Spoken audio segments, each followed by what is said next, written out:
This book is the perfect example of what men on a religious power trip can do. It is dangerous. Today we are talking about The Good Daughter by Laure Van Rensburg. This is the story of Abigail.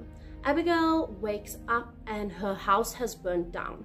Her parents are dead, leaving her and her siblings orphaned, and she has no memory of what happened to the weeks leading up to this fire.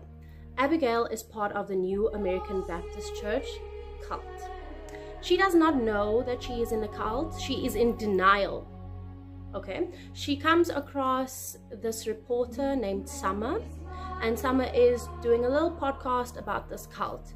She has interviewed Abigail and various other members. We don't know who they are because it just says voice memo, voice A male, voice B female, voice C female, things like that. So we don't know who she has interviewed throughout the book, but we know that she has interviewed other people that are part of this New American Baptist Church. This book has an ominous tone. I wouldn't say it's extremely dark as far as things nowadays go. It is dark. There is a lot of manipulation. There's a lot of gaslighting. So as cults go, these people all live like in their own little section, isolated from the rest of the town. They have their dress code, their uniform, their rules, and obviously everything is based on their interpretation of the Bible. I like the use of like the little podcast. I like that we could read what Summer was asking and how the people were responding to these questions. I like the little news articles and the emails back and forth between the different pastors. So I like that there was a variation of information in this book that added to like the thriller and the mystery of it all. However, I didn't like how long it took for Abigail to start remembering things.